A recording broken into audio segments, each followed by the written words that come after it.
On m'a offert une maison pour mon anniversaire, mais mes parents me l'ont prise de force, l'ont donnée à ma sœur, et m'ont laissé vivre dans ma voiture, pendant des mois. Je pensais que c'était la fin de l'histoire, jusqu'à ce que mon grand-père ne me trouve, et décide d'agir. J'ai 22 ans, et j'ai toujours été le genre de garçon, qui fait profil bas, et qui évite les drames. Je ne suis pas celui qui parle le plus fort dans la pièce, ni celui qui cherche les ennuis, ou qui réclame de l'attention. Je suis juste calme, respectueux, le genre de personne qui préfère céder, plutôt que de se disputer. Et c'est très exactement ce trait de personnalité, que ma famille a utilisé, pour détruire complètement ma vie.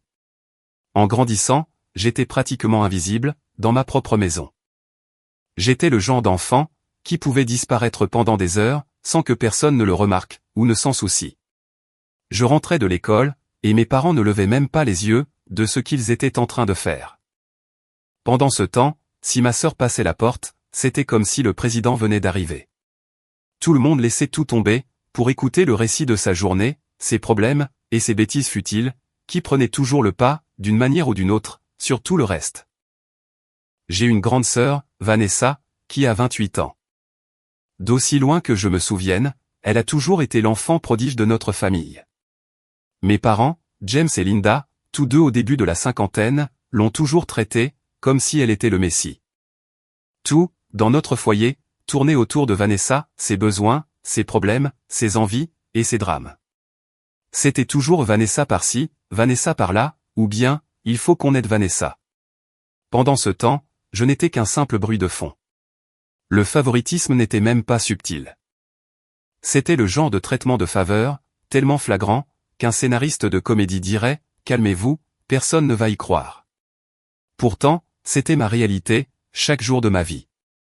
Je vous parle de choses qui semblent inventées, mais je le jure sur tout ce que j'ai, c'est la stricte vérité. Laissez-moi vous brosser le tableau, pour vous montrer à quel point c'était grave. Quand Vanessa était au lycée, elle a eu une voiture toute neuve, pour son 16e anniversaire. Pas une Honda d'occasion, ou quelque chose de pratique. Une voiture neuve, avec le gros nœud sur le toit, la totale. Mes parents lui ont organisé une fête énorme, ils ont invité tous les gens que nous connaissions, et en ont fait une célébration grandiose. Quand j'ai eu 16 ans, j'ai reçu une carte, avec 50 € à l'intérieur, accompagnée d'un sermon sur les responsabilités. Pas de fête, pas de célébration, juste une journée ordinaire de plus, où l'on s'attendait à ce que je sois reconnaissant, pour le strict minimum. Quand Vanessa a voulu aller à l'université, mes parents ont tout payé. Les frais de scolarité, le logement, les repas, l'argent de poche, un nouvel ordinateur portable, bref, la totale. Elle a abandonné au bout de 2 ans, parce qu'elle ne le sentait pas, et ils ont juste haussé les épaules, comme si gaspiller 20 000 € n'était pas grave. Ils lui ont dit, qu'elle finirait par trouver sa voie, et de ne pas s'inquiéter. Quand j'ai demandé de l'aide pour mes études, ils m'ont dit de chercher des bourses, ou des prêts étudiants, parce que j'étais, soi-disant, assez intelligent pour me débrouiller. Traduction, nous avons déjà dépensé notre budget éducation pour ta sœur, et il ne reste plus rien pour toi. J'ai fini par aller dans un collège communautaire à temps partiel, tout en travaillant à temps plein, juste pour pouvoir me le payer. Il m'a fallu 5 ans, pour obtenir mon diplôme, car je ne pouvais suivre, qu'1 ou 2 cours par semestre. Mes parents ne sont pas venus à ma remise de diplôme. Ils ont dit, qu'ils avaient d'autres projets ce jour-là. J'ai découvert plus tard, qu'ils étaient allés à une foire régionale avec Vanessa, pour l'aider à regarder les locations de stands d'artisanat, pour une idée d'entreprise, qu'elle n'a jamais concrétisée. Les 2 poids, 2 mesures, allaient bien au-delà de l'éducation et des cadeaux. Vanessa empruntait la voiture de mes parents, et la ramenait avec le réservoir vide, et de nouvelles bosses. Ils en riaient tout simplement, et refaisaient le plein eux-mêmes. J'ai emprunté la voiture une fois, pour un entretien d'embauche, je l'ai ramenée avec un quart de réservoir au lieu de la moitié, et j'ai eu droit à un sermon de 20 minutes, sur le respect et la responsabilité. Des règles différentes, pour des enfants différents, basées uniquement, sur celui qu'ils préféraient. Vanessa a épousé ce type, Brandon, quand elle avait 22 ans. Je ne l'ai jamais aimé, dès le premier jour. Quelque chose chez lui criait, à quel point il n'était pas fiable. Il s'avère que mon instinct avait raison, parce qu'aucun d'eux ne travaillait, mais alors, pas du tout. Brandon faisait des petits boulots aléatoires, par-ci par-là, quand il en avait envie. Rien de stable, ni de régulier. Il travaillait dans un entrepôt pendant 3 semaines, puis démissionnait, parce qu'il avait mal au dos. Il faisait chauffeur VTC pendant 1 mois, puis arrêtait, parce que l'essence coûtait trop cher. Il aidait quelqu'un à déménager pour 50 €, puis disparaissait pendant un autre mois. Il était tout simplement, totalement peu fiable, et sans aucune motivation.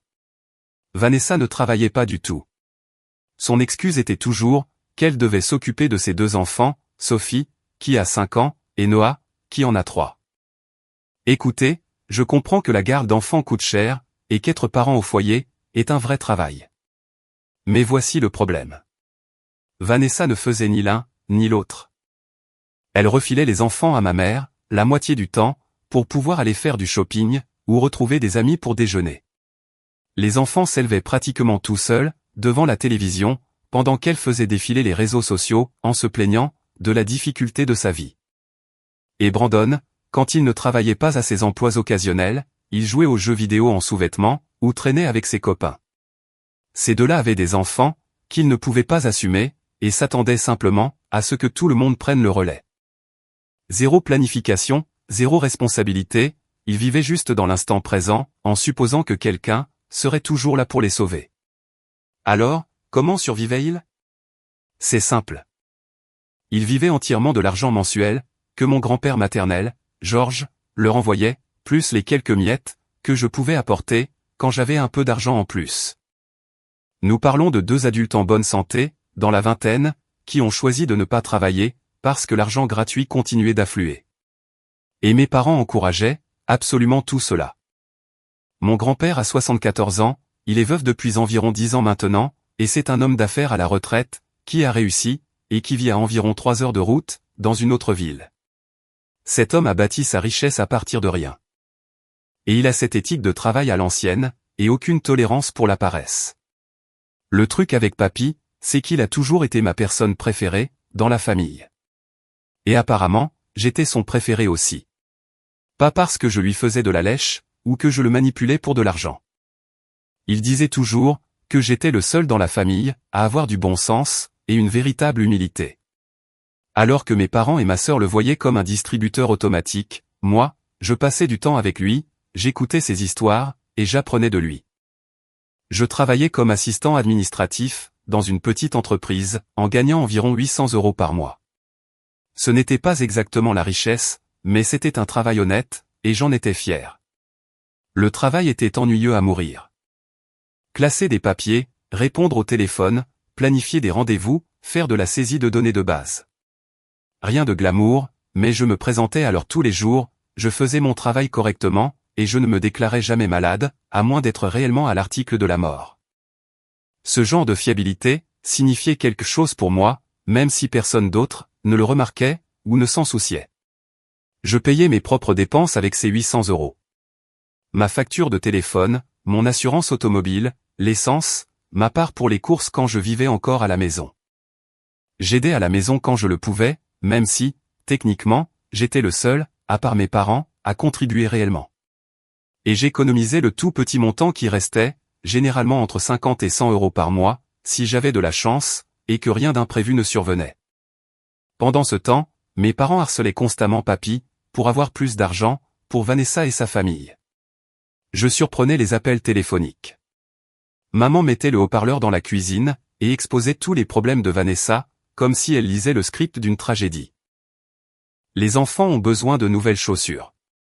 La voiture de Brandon est en panne. Ils sont en retard sur leur facture de téléphone. Le bébé a une otite, et a besoin de médicaments. Toujours quelque chose. Toujours une urgence. Toujours plus d'argent nécessaire, et tout de suite. Les conversations étaient toujours les mêmes. De la manipulation chargée de culpabilité. Vanessa a 2 enfants à charge, lui rappelait-il constamment. Brandon cherche du travail, mais c'est dur en ce moment. Ils font tellement d'efforts, mais la vie n'arrête pas de les abattre. Ils ont juste besoin d'un peu d'aide, pour se remettre sur pied. Peu importe, qu'ils se remettaient sur pied depuis 6 bonnes années, et que d'une manière ou d'une autre, ils continuaient à s'effondrer, dès la seconde, où ce chèque mensuel arrivait. Et mon grand-père leur envoyait 2500 € chaque mois. Laissez cela faire son chemin. C'est plus de 3 fois ce que je gagnais, en me tuant au travail à temps plein. Mais ce n'était jamais assez pour eux. Il y avait toujours une urgence, toujours quelque chose dont les enfants avaient un besoin urgent, toujours une autre crise nécessitant plus d'argent. Les objectifs ne cessaient de s'éloigner, peu importe combien papy envoyait. Il y a 3 mois, c'était mon 22e anniversaire.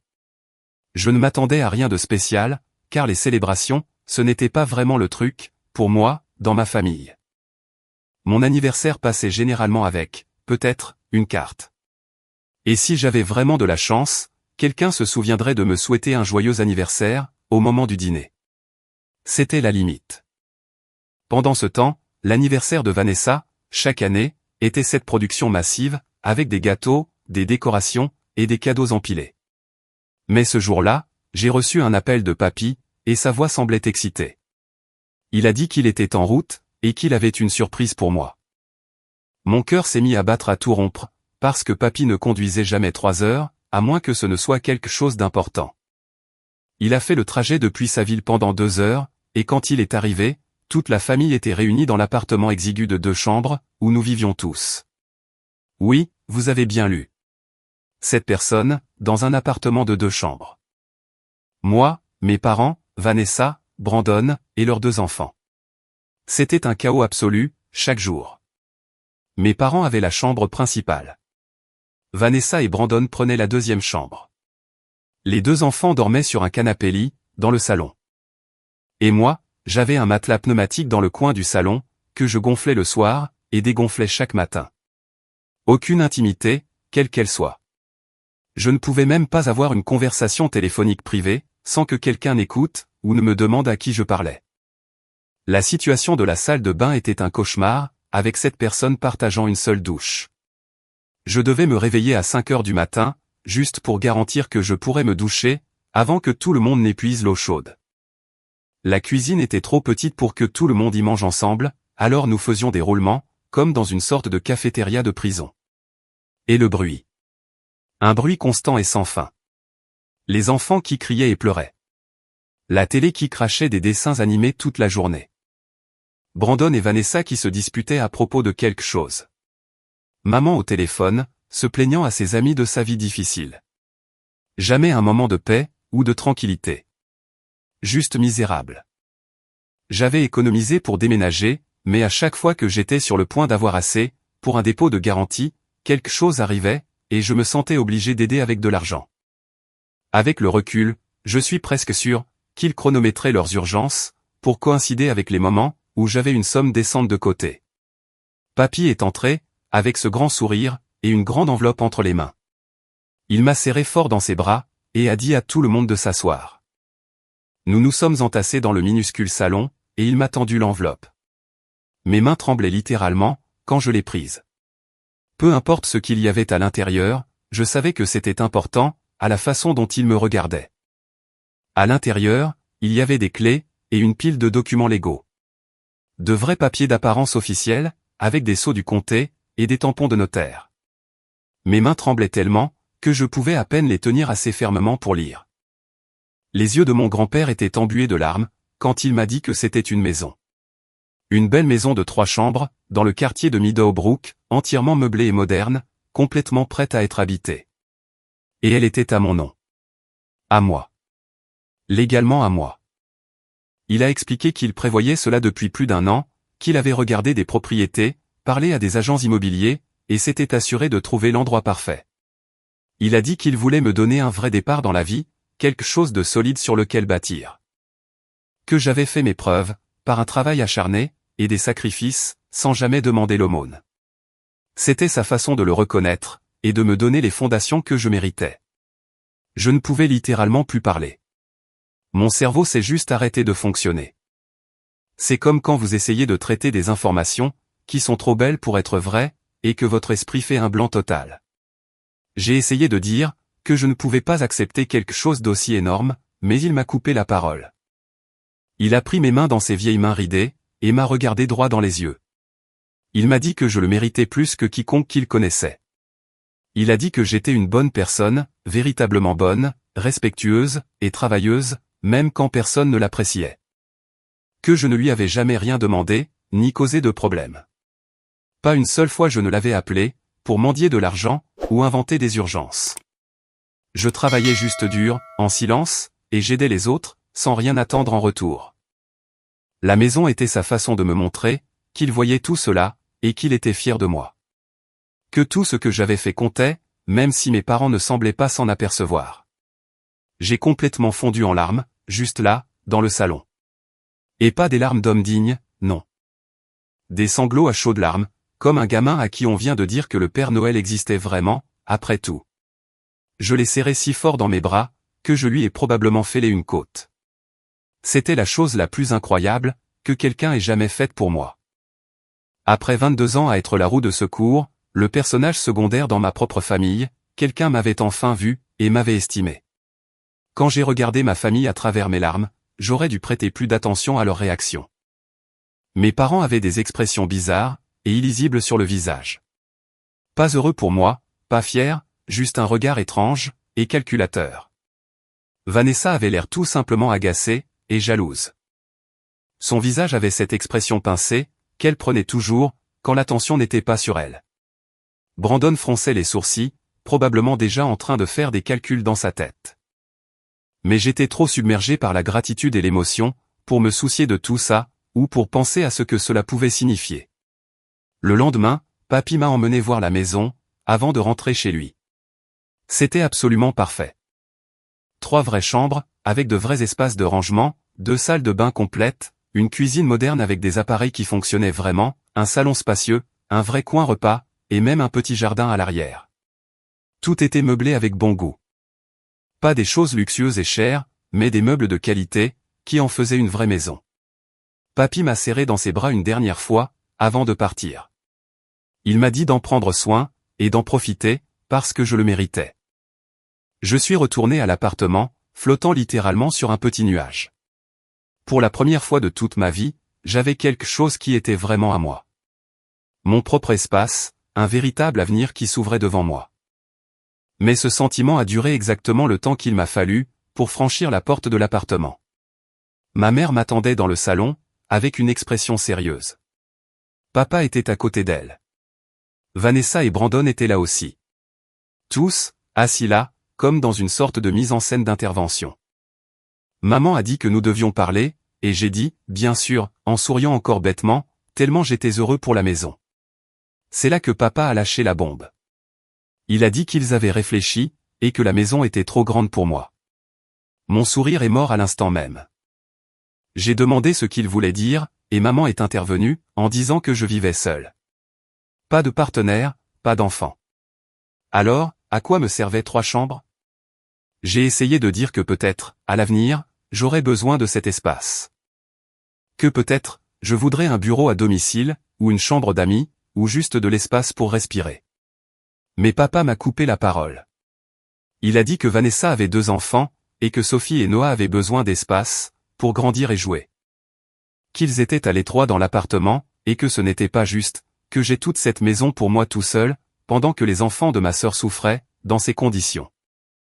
Vanessa est intervenue, avec cette voix pleurnicharde et manipulatrice, disant que ses enfants méritaient mieux que le petit appartement. Que j'étais égoïste, de garder tout cet espace, alors qu'ils en avaient clairement plus besoin. J'ai dit, papy m'a donné la maison, et elle est à moi. Maman m'a sorti cette réplique classique, sur la façon dont la famille partage, et se soutient mutuellement. Comme si, soudainement, nous étions cette famille unie et aimante, juste quand cela les arrangeait. J'ai souligné, que je les avais soutenus financièrement, chaque fois que je le pouvais, en leur donnant de l'argent de mon maigre salaire, quand ils avaient des urgences. Mais papa a dit que c'était différent. Que c'était pour donner à ma nièce et à mon neveu, une chance de grandir heureux, et en bonne santé. Ensuite, il m'a vraiment regardé dans les yeux, et m'a demandé, si je ne voulais pas qu'ils soient heureux. Comme s'il essayait de me faire culpabiliser, pour que je me sente comme une sorte de monstre, qui voulait que des enfants souffrent. C'était manipulateur au possible. Et avec le recul, je n'arrive pas à croire que je sois tombé dans le panneau. Mais sur le moment, avec eux 3 qui me fixaient, en me faisant passer pour le méchant, ça a marché. Ce n'était que le début. Pendant les 3 semaines suivantes, ce fut une pression constante, sous tous les angles possibles. Chaque journée commençait par un commentaire sur la maison. Chaque conversation finissait toujours par revenir sur le fait que j'étais déraisonnable. Chaque repas pris ensemble incluait des remarques pointues sur mon égoïsme. C'était une guerre psychologique, et j'étais la cible. Maman commençait dès le petit déjeuner. Pendant que j'essayais de manger mes céréales avant le travail, elle faisait ses commentaires sur la façon dont certaines personnes se soucient plus de leur possession que de leur famille. Comment certaines personnes oublient d'où elles viennent à la seconde où elles obtiennent quelque chose de bien. Juste des piques constantes, conçues pour me faire culpabiliser d'avoir quelque chose de bien. Papa me tendait une embuscade quand je rentrais du travail. Je passais à peine la porte, et il me coinçait avec d'autres arguments, parlant des valeurs familiales, et de la façon dont son père serait déçu de me voir agir ainsi. Ironique, puisque papy m'avait spécifiquement donné la maison à moi, et pas à eux. Mais la logique ne comptait pas dans ces conversations. Vanessa, cependant, était la pire. Elle pleurait de fausses larmes, et parlait de la façon dont Sophie lui avait demandé pourquoi il ne pouvait pas avoir une belle maison, comme oncle Tyler. Comment Noah ne comprenait pas pourquoi il devait dormir dans le salon. Elle me montrait des photos des enfants l'air tristes, comme si cela prouvait, d'une manière ou d'une autre, qu'ils souffraient à cause de mes choix. Les enfants allaient très bien. Ils jouaient joyeusement avec leurs jouets. Mais Vanessa présentait tout, comme s'ils vivaient dans une sorte de cauchemar digne d'un roman de Dickens. Brandon restait le plus souvent silencieux, mais ajoutait occasionnellement son grain de sel. Généralement, quelque chose sur la façon dont un vrai homme mettrait sa famille en premier, ou sur la façon dont il abandonnerait tout pour ses enfants. Gonflé, de la part d'un gars qui travaillait à peine et vivait de l'aumône. Mais il le disait avec ce sourire entendu, comme s'il m'avait cerné. C'était constant, épuisant, écrasant. Il se liguait contre moi, à 3 contre 1. Parfois 4, quand Brandon prenait la peine de se joindre à eux. J'essayais de m'échapper dans mon coin avec le matelas pneumatique, mais il n'y avait nulle part où aller, dans ce tout petit appartement.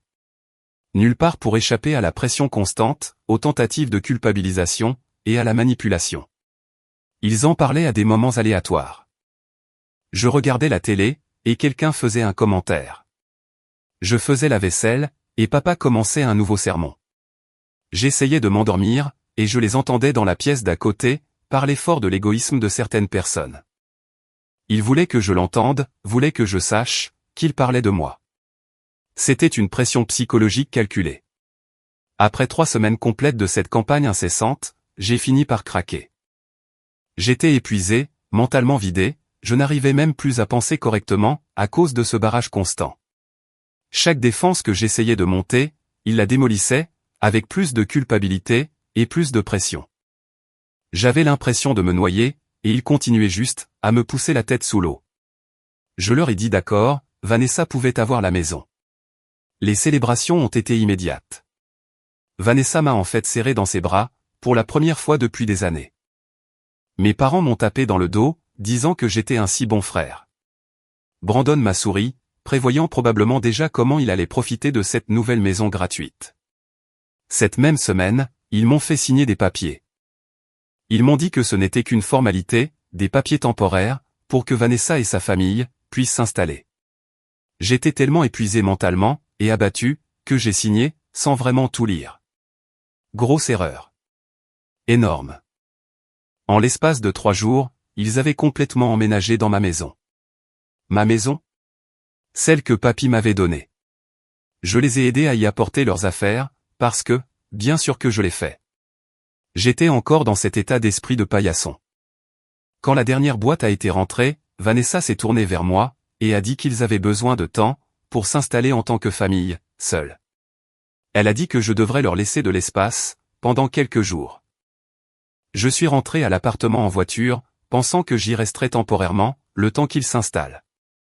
Mais quand je suis entré, mes parents dégageaient une énergie bizarre. Papa m'a dit de m'asseoir. Il a dit que, puisque l'appartement avait été loué à l'origine pour la famille, et que maintenant, Vanessa n'y vivait plus, il ne pouvait pas se permettre de continuer à le payer. Il déménageait dans un endroit plus petit, juste 2. J'ai demandé où j'étais censé vivre. Maman a dit que je trouverais bien une solution, que j'étais débrouillard et jeune, et que c'était ma chance de devenir indépendant. J'ai demandé à retourner à la maison, et papa a dit que ça n'irait pas. que la famille de Vanessa avait besoin de stabilité, et que ma présence là-bas serait perturbante. Brandon se sentait apparemment mal à l'aise avec moi dans les parages. Vanessa a dit que les enfants avaient besoin de leur espace. C'est là que j'ai réalisé ce qui s'était réellement passé. Il ne m'avait pas seulement convaincu de laisser Vanessa emprunter la maison. Il me l'avait complètement prise, et maintenant, il me mettait aussi à la porte de l'appartement. Pendant les 2 semaines suivantes, j'ai rebondi entre le canapé d'un ami et ma voiture. Mon ami Chris a essayé de m'aider, mais son logement était un studio, à peine assez grand pour lui.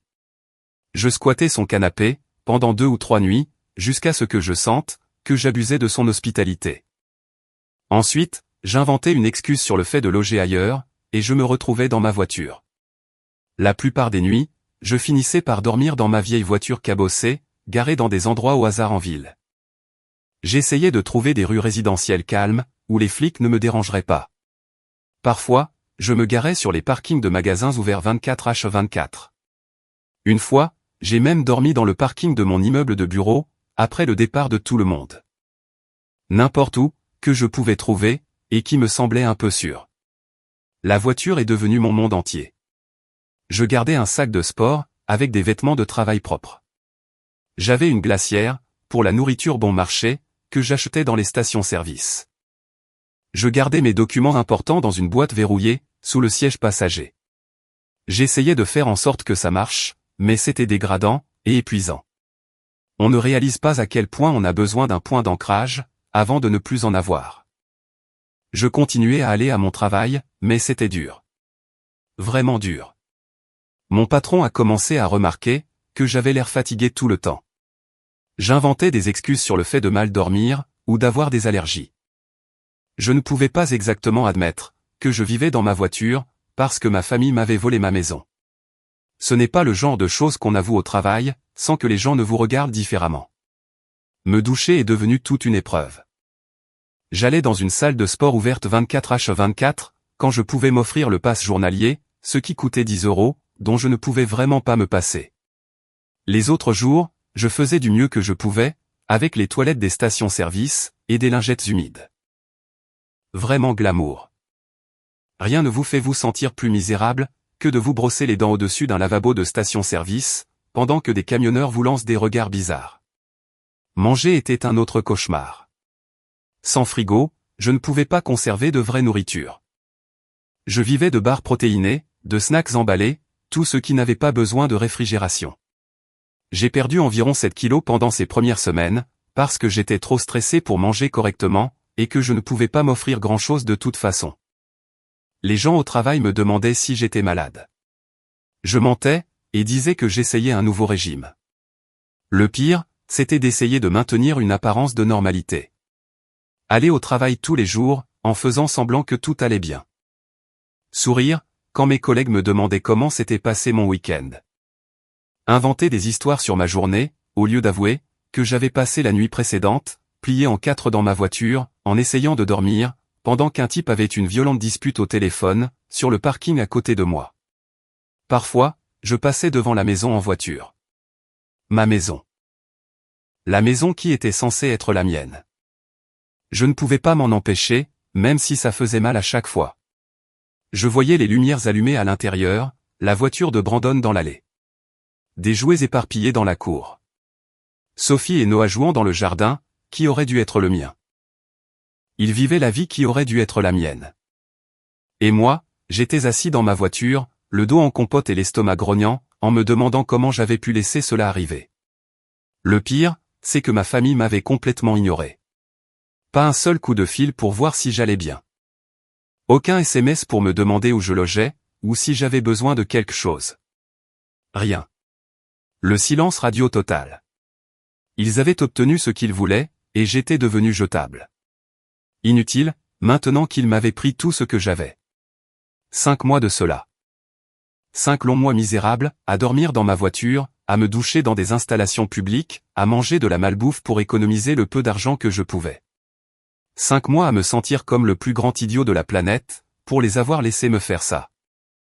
5 mois de honte, de regret, et à me demander si les choses allaient s'arranger un jour. Puis un matin, tout a changé. J'en avais eu marre de me déplacer chaque nuit, alors j'avais commencé à me garer dans la rue, juste devant la maison. Appelez ça pathétique, mais une partie de moi voulait qu'il me voie là, pour qu'il ressente une sorte de culpabilité. Non pas que ça ait marché. Ils voyaient ma voiture, et continuaient leur journée, comme si je n'existais pas. J'étais endormi sur le siège du conducteur, mal installé comme d'habitude, quand j'ai entendu des coups bruyants sur la vitre. Ça m'a fait une peur bleue. J'ai sursauté, et j'ai regardé dehors, pour voir le visage de mon grand-père, qui me fixait. Son expression est passée de l'inquiétude, à la confusion, puis à une fureur absolue, en l'espace d'environ 2 secondes. Il a ouvert la portière de ma voiture d'un coup sec, et m'a demandé, ce que je faisais à dormir là. J'ai balbutié quelque chose, mais avant que je puisse expliquer, il a regardé la maison, puis il m'a de nouveau regardé. Il a demandé ce qui était arrivé à la maison qu'il m'avait donnée. Est-ce qu'elle ne me plaisait pas? Pourquoi dormais-je dans ma voiture, au lieu d'être à l'intérieur? C'est alors que ma mère est sortie de la maison en courant. Aucune idée de la façon dont elle était là, mais apparemment, elle était en visite. Elle a vu papy, et a pris cette fausse voix surprise, demandant ce qu'il faisait là, et qu'il ne savait pas qu'il venait. Papy l'a complètement ignoré. Il a juste continué à me fixer, en attendant une réponse. J'ai essayé de m'expliquer, mais ma voix s'est brisée. Il a demandé, plus fort, ce qui était arrivé à la maison. Maman s'est approchée nerveusement, et a dit, qu'elle pouvait expliquer. Papy s'est tourné vers elle, avec un ton très dangereux, et lui a dit d'expliquer, pourquoi son petit-fils dormait dans une voiture, devant la maison, qu'il lui avait offerte. Maman a effectivement dégluti difficilement, avant de dire, ils me l'ont prise, et l'ont donnée à Vanessa. Le silence après cela fut assourdissant.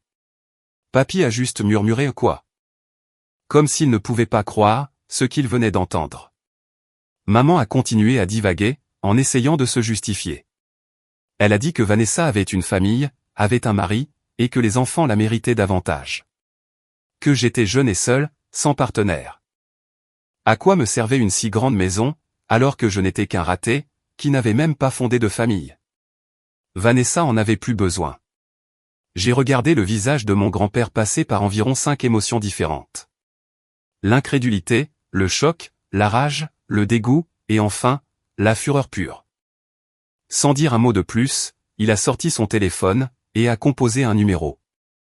Maman a demandé nerveusement, ce qu'il faisait. Il a parlé dans le téléphone, demandant une voiture de patrouille à cette adresse, immédiatement. Il a dit, qu'il y avait des personnes qui occupaient illégalement une propriété, qui était à son nom, et à celui de son petit-fils. Maman a pété un plomb. Elle a commencé à crier, qu'il ne pouvait pas faire ça, que des enfants vivaient là. Papy a hurlé en retour, plus fort que je ne l'avais jamais entendu, que des enfants ne devraient pas vivre, dans une maison volée. Il a marché droit vers la porte d'entrée, et maman a essayé de lui barrer la route, mais il l'a juste bousculé. Il est entré, en criant à tout le monde de sortir, tout de suite. Les cris venant de l'intérieur étaient fous. Vanessa hurlait, Brandon bégayait des excuses. Papa essayait de calmer le jeu. Les enfants pleuraient, parce que tout le monde criait. Papy n'arrêtait pas de crier que la maison m'appartenait, qu'il l'avait payée avec son argent, et qu'il me l'avait donnée. Et qu'absolument personne n'avait le droit de la prendre. Vanessa est sortie en pleurant, disant que ses enfants avaient besoin de cette maison. Papy a rétorqué, que ses enfants avaient besoin de parents qui travaillent réellement, pas d'une maison volée. Papa est sorti en essayant d'arranger les choses, qualifiant cela de malentendu. Papy s'est tourné vers lui, les yeux foudroyants, et lui a demandé en quoi, laisser son propre fils dormir dans une voiture dans la rue, était un malentendu. Vanessa a essayé de dire, que j'avais accepté de leur donner la maison. Papy a demandé s'il m'avait fait pression, m'avait manipulé, avait profité de ma nature. Personne n'a répondu, parce que la culpabilité était écrite sur tout leur visage. 10 minutes plus tard, 2 voitures de police sont arrivées. Papy a montré aux agents les actes de propriété originaux, avec nos 2 noms clairement indiqués, en tant que propriétaires. Les flics ont tout examiné, ont parlé à ma famille, et ont finalement dit à Vanessa et Brandon, qu'ils devaient quitter la propriété. Ils leur ont donné 1 heure, pour rassembler leurs effets personnels essentiels. Maman s'est mise à pleurer, disant qu'ils n'avaient nulle part où aller. L'agent, un type plus âgé, qui avait l'air d'avoir tout vu, a dit fermement, que ce n'était pas le problème de la loi, et leur a dit de commencer à faire leur bagage. Sa partenaire, une femme plus jeune, a commencé à prendre des notes et des photos de la scène pour le rapport. L'heure qui a suivi fut un chaos total.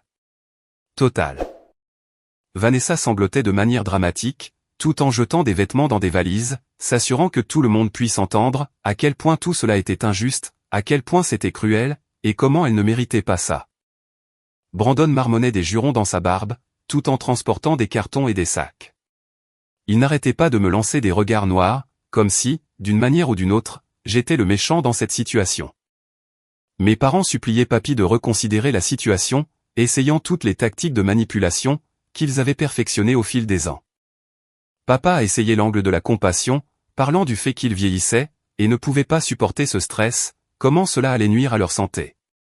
Papy l'a juste fixé, avec zéro compassion. Maman a essayé la culpabilité, lui a rappelé toutes les années où il s'était occupé de lui, à la mort de sa femme, comment ils avaient été là pour lui. Papy a souligné qu'il avait remboursé ce soutien 100 fois, avec l'argent qu'il leur avait donné pour Vanessa. Les enfants étaient confus, et pleuraient. Sophie n'arrêtait pas de demander à sa mère pourquoi il devait partir. Noah s'accrochait à Vanessa, terrifié par tous ces cris et cette tension. Une partie de moi se sentait mal pour eux, parce que rien de tout cela n'était de leur faute. Ce n'étaient que des enfants innocents, pris au milieu de la cupidité et des mensonges de leurs parents. Mais la plus grande partie de moi savait que c'était nécessaire. Ils devaient apprendre très jeunes que les actes ont des conséquences. Papy est resté ferme, à côté de moi dans la cour, avec son bras autour de mes épaules, pendant tout le temps. Un front uni. Chaque fois que mes parents l'approchaient, avec une autre supplication ou excuse, il hochait simplement la tête, et leur disait que leur temps était compté. Sa présence me donnait de la force, me faisait sentir que peut-être, je n'étais pas la personne faible et pathétique, que je m'étais senti être, pendant 5 mois. Des voisins étaient sortis pour regarder le spectacle, se tenant sur leur porche, ou jetant un coup d'œil par les fenêtres. Les potins de petite ville voyagent vite, surtout un drame de premier choix. J'aurais dû être embarrassé, mais honnêtement, j'avais dépassé le stade de m'en soucier. Laissez tout le monde voir ce qu'était vraiment ma famille. Laissez-les connaître la vérité. Vanessa a tenté un dernier coup, quand il ne restait que 10 minutes. Elle s'est approchée de moi directement, contournant papy, les larmes coulant sur son visage. Elle m'a supplié de dire à la police que c'était un malentendu. A dit qu'elle me rendrait la maison. Que nous pourrions trouver un arrangement. Mais ses yeux disaient autre chose. Elle essayait juste de gagner du temps, de trouver un autre angle d'attaque. Si je rappelais les flics, elle trouverait un moyen de rester, et je serais de retour à la case départ. Je l'ai regardé droit dans les yeux, et je lui ai dit non.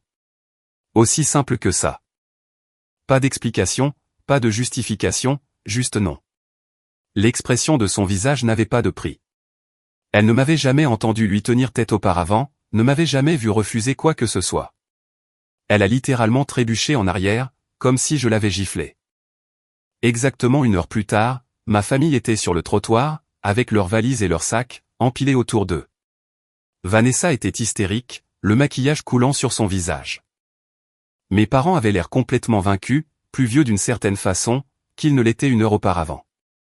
Brandon faisait les 100 pas, essayant probablement de comprendre, sur le canapé de quel ami, il pourrait s'incruster. Les enfants pleuraient toujours, bouleversés par tout ce qui se passait.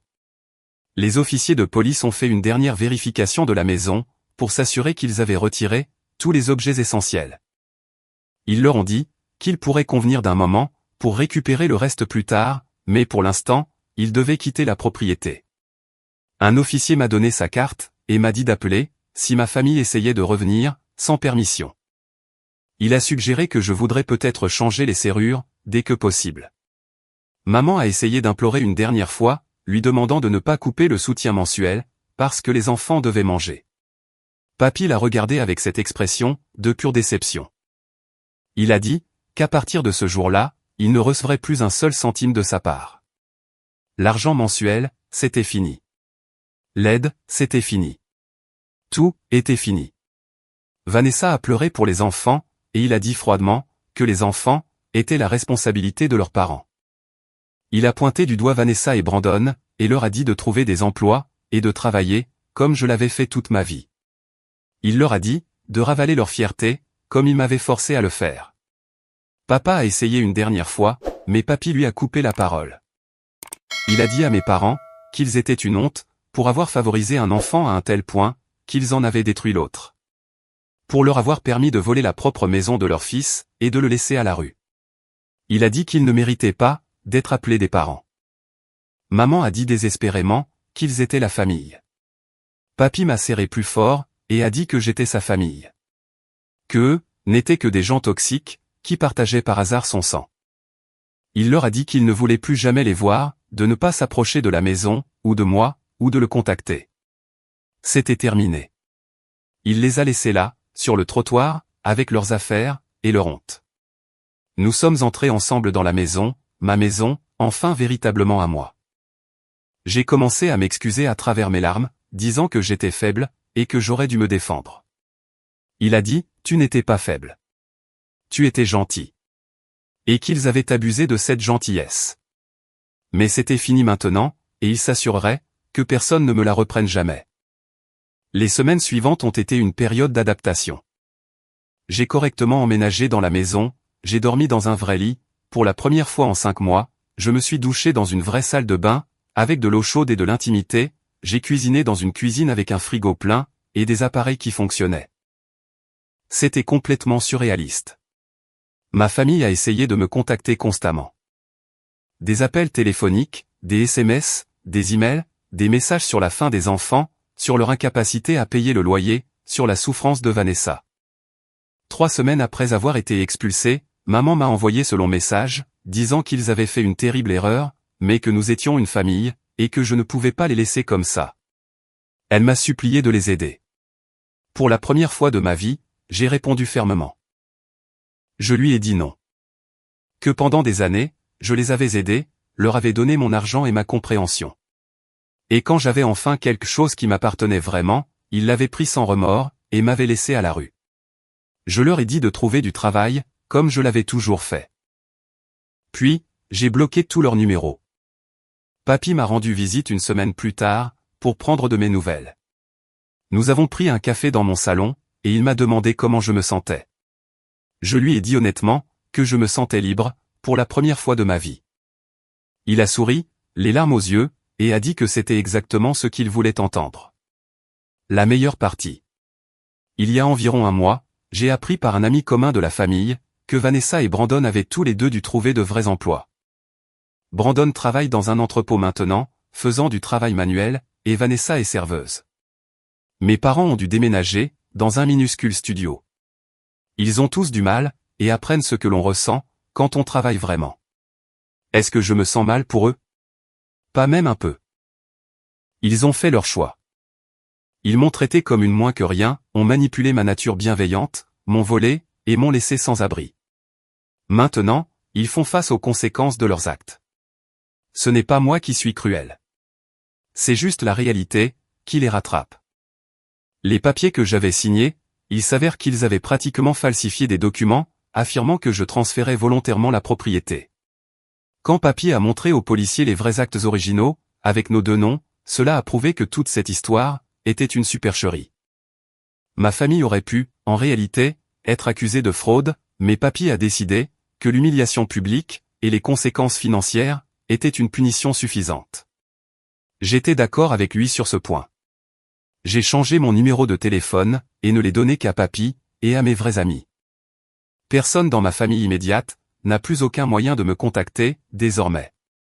Parfois, je me demande s'il passe devant la maison en voiture, en espérant me voir dehors, pour essayer de me faire culpabiliser à nouveau. Mais honnêtement, je m'en fiche complètement. Ils sont morts pour moi.